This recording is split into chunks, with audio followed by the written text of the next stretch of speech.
सुप्रभात। मन की तरंग बांध लो, बस हो गया भजन।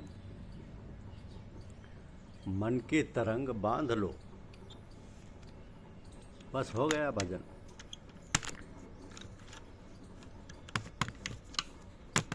सुख दुख में जिसके मुख की प्रभा नित्य एक सी रहती है,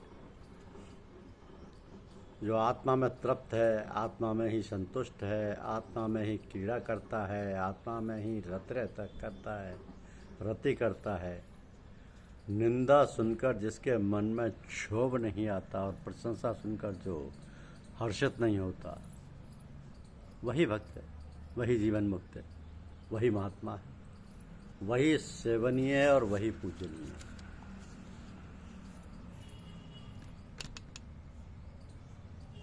ये जो मन है, ये माया का प्रतिनिधि है और अति चंचल है।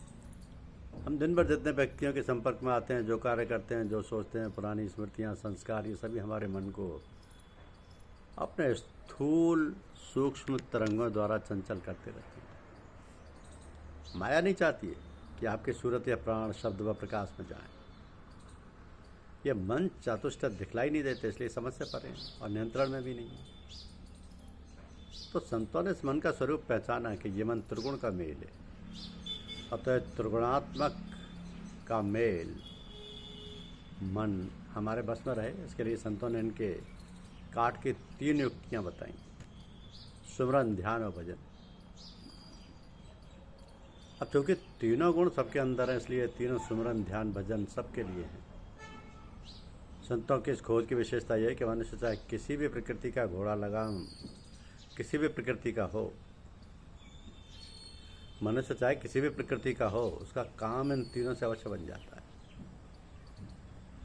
जैसे हाथी अंकुश से बस में आता है, घोड़ा लगाम से बस में आता है, मगर यह अति चंचल मन किसी प्रकार भी काबू में नहीं आता है।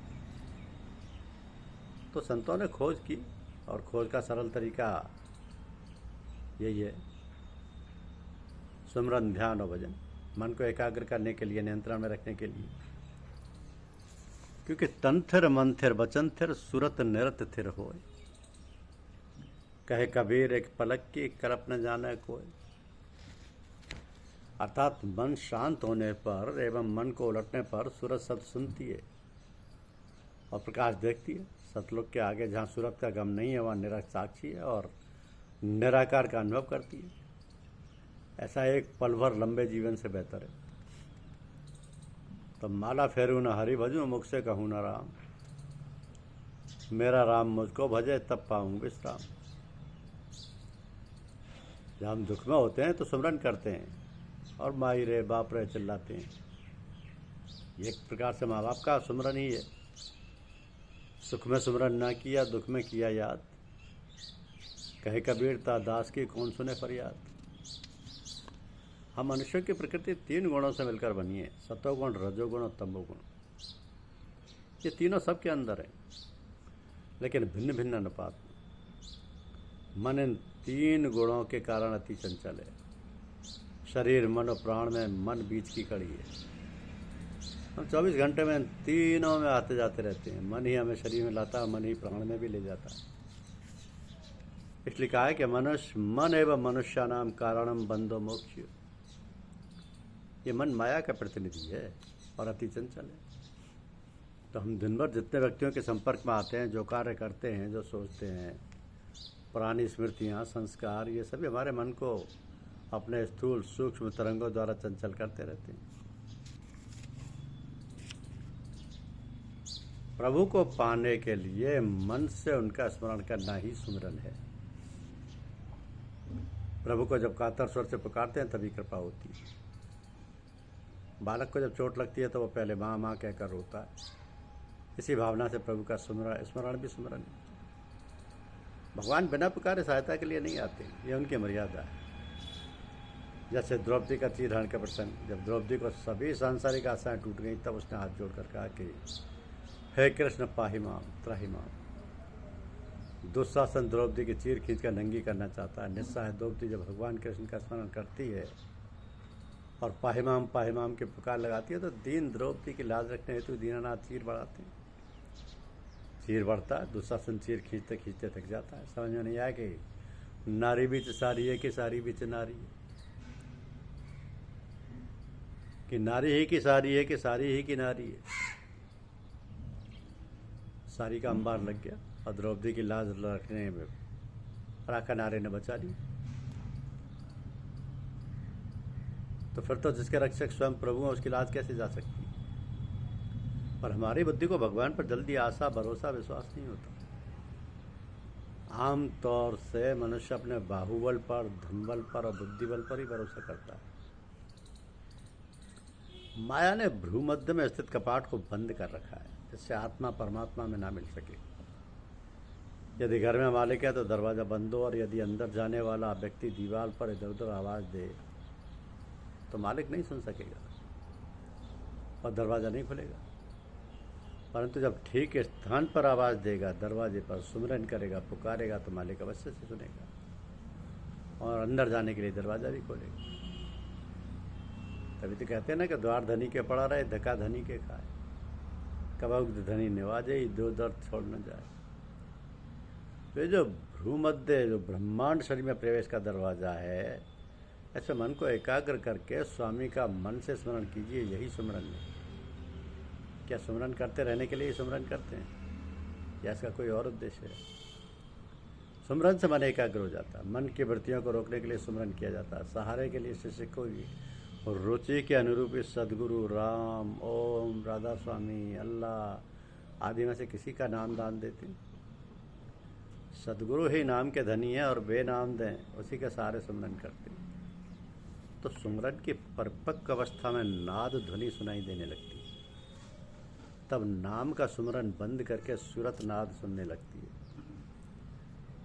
जैसे किसी कमरे में जब सामान भरा होता है तो किसी के आवाज़ की प्रतिध्वनि की गूंज नहीं सुनाई पड़ती, परंतु जब कमरा खाली हो जाता है तो प्रतिध्वनि की गूंज सुनाई पड़ने लगती है। उसी प्रकार जब हमारे घर में काम, क्रोध, लोभ, मोह, अहंकार आदि का मैल भरा रहता है, तब तक मनुष्य के अंदर घटाकाश में स्थित सत्य की ध्वनि सुनाई नहीं पड़ती एवं प्रकाश भी दिखाई नहीं पड़ता। ध्वनि एवं प्रकाश सत्य का स्वरूप है जो बाहरी कान और आँख से सुना और देखा नहीं जा सकता। इसे केवल सूरत ही अनुभव करती है, और जब सूरत मन से अमन की स्थिति में आती है तब नाद व ज्योति का अनुभव कर सत्य का साक्षात्कार करती है।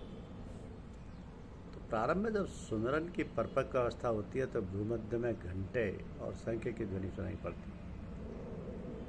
सुमिरन का कार्य है मन को एकाग्र करना। इसके लिए स्थान, स्वयं, अवधि निश्चित होनी चाहिए।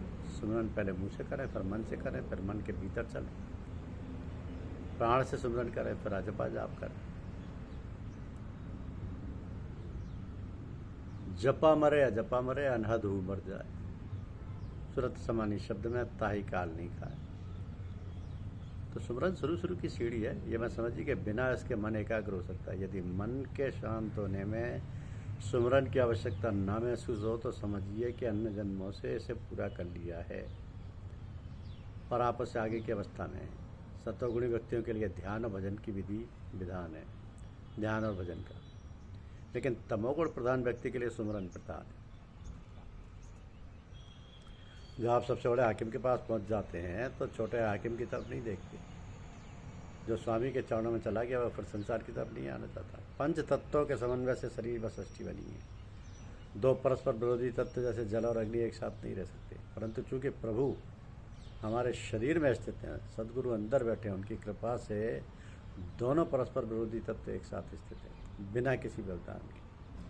कहा है ना, चित जल पावक गगन समीरा। ये पांचों परस्पर विरोधी तत्व हैं, किंतु शरीर में सतगुरु के विराजमान होने के कारण ये पांचों परस्पर विरोधी तत्व उस हाकिम की हुक्म की बरादरी में रहते हैं, हुक्म की वरदारी में रहते हैं और मिलजुल कर काम करते हैं। यह उनकी महिमा का फल है। यदि सदगुरु कृपा करें तो स्वामी का दर्शन पल भर में हो सकता है। इसलिए तो कहा है ना कि गुरु गोविंदो खड़े का अकेला पाए, बलिहारी गुरु आपने गोविंद दिया बता। धन्यवाद। चैनल को लाइक और सब्सक्राइब अवश्य कीजिए। शुक्रिया।